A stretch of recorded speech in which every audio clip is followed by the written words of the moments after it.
What's up everybody, welcome to the Life of a Board Gamer. My name is Daniel and today we are going to take a closer look at a game called Treasure Island. Basically we'll be playing as a guy that hid the treasure or the other guys or girls who are trying to find that treasure before this guy who hid it gets loose and runs away with it. So let's get down to that's a bad explanation of the game. So let's get down to the table and let me show you what's inside this box.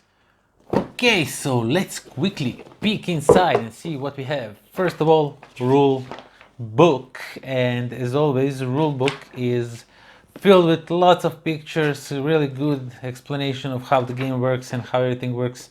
There's even some explanation of the cards on the back side, so you know how those cards work if you have any questions about it. And this is the map where you will be tracking how many days have passed. These are basically your turns, how many turns you get to play before you can either find the treasure or Long John Silver escapes with the treasure. And over here you will play some cards as you play the Long John Silver against when you are playing against other players. You will put some cards here that might or might not be true, and these are some clues for the players so they know. And if everything is so shiny and glossy, I'm sorry, but this game is 100% laminated because you can scribble on almost each part of the game, so you have to have that in mind. And we have the main board here, and there's like this nice colorful and the rich side of the board, and on the other side is the same board but with more muted colors.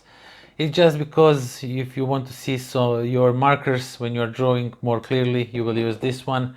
Or here it will be a little bit harder to spot some stuff, but it's much better looking. I prefer playing with this one. So yeah, let's continue.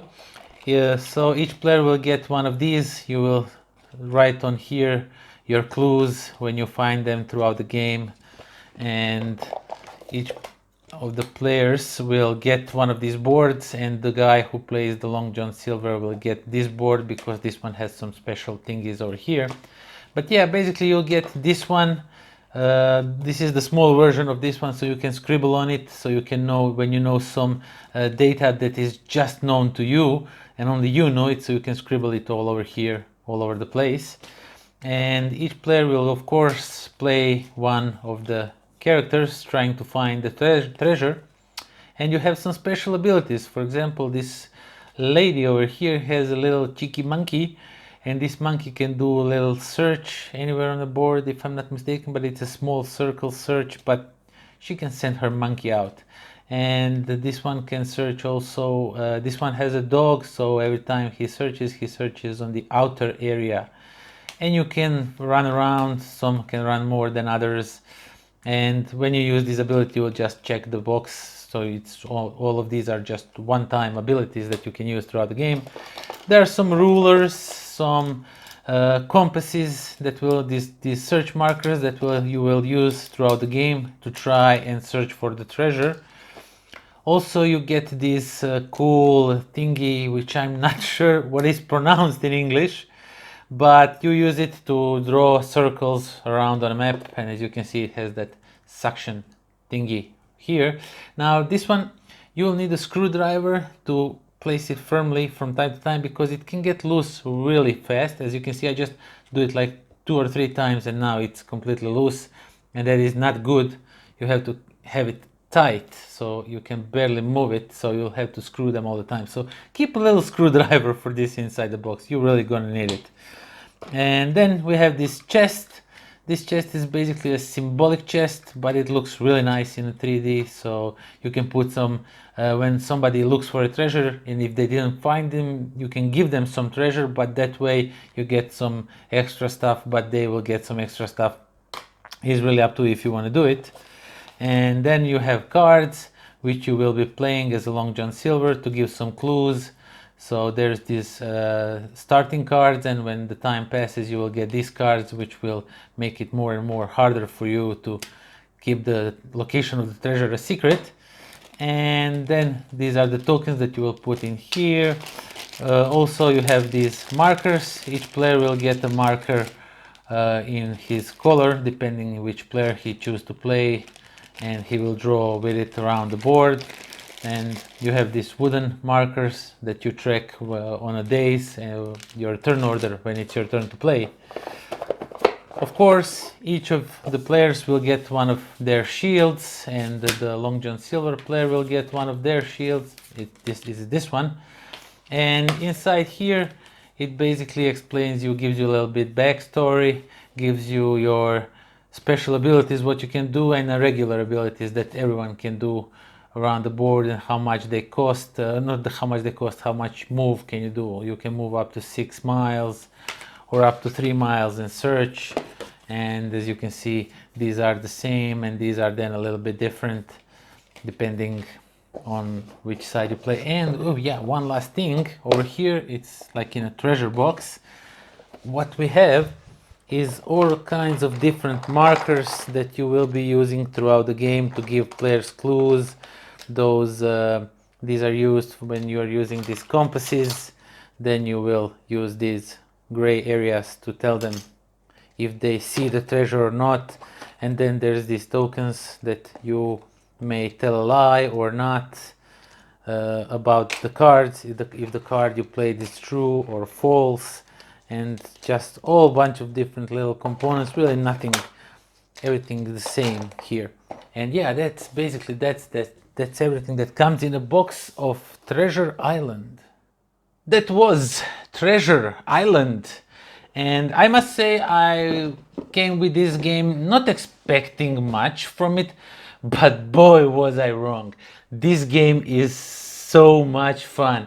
Playing as a villain, Long John Silver, I think is his name, not really sure. So playing as a villain is really fun, really looking at other players struggling to identify where is the treasure exactly, and you can place it like anywhere you want. There's really no set points. The treasure can really be anywhere on a map. It is just super awesome watching them struggling, and in the same time you are struggling to make them confused, but they're really not. I don't. The interaction between players, even though it is really, I mean, it's not minimal, but it's different because interaction is just going through these cards and seeing them struggling with the idea, oh my god, it must be here or it can be over here. And at one point, someone points, at one point, yes, at one point of the game, someone says, maybe it's in this spot, I'm not really sure. And they point exactly to the location where your treasure is hidden. And then they decide to go completely different route because you lie to them with some clues, or you don't have to lie. I played one game where I didn't tell a single lie, if I'm not mistaken. And I mean, they found the treasure before me, but they were so confused because they were, for sure, I was lying and I was totally telling the truth all the time. And it was super fun. Everything works really nice. You drawing on the boards and everything. The map is a little bit confusing at first, and all those markers don't see very well when you're drawing them on a player board, on a game board. So that is one minus for me. Those markers are really not good to spot. But someone told me that you can buy liquid chalk and it's erasable and it's much brighter colors, so I have to look into that to get some of these markers. But markers that come in this box, you will need to replace them because they are really awful. And the point is, you cannot play with all black markers because some cards needs you to distinguish which player draw which line or circle on the map, stuff like that. But overall, this is like some super one against many fun, like those dungeon crawlers where one of the players is dungeon master and others are crawling in a dungeon trying to find a way or finish the quest, whatever it is about. This one is similar to that because you are playing against other players and they are kind of working together, but they're really trying for themselves to find the treasure first. And I don't know, everything works so well in this game. And I really like it. If you want to play these types of games, if you have a group of 5 people, this is definitely the game for 5 players. You want to have 4 players running around and 1 player trying to outsmart them with cards. components, everything looks awesome. So yeah, if you like games like this, if you want some challenging drawing on a board game of pirates hiding treasure, definitely check this one out. And if you still didn't hit the like button, hit the subscribe button, do whatever you wish around this channel. Check out my Patreon, or don't, it's really up to you. And until next time, pozdrav. He escapes on what day? Doesn't matter which day.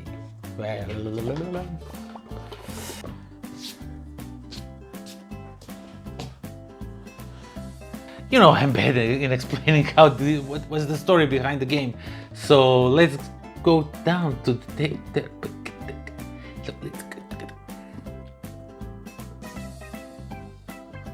that are searching for the this what is called yeah. This video was brought to you by philibertnet.com, the game in all its states.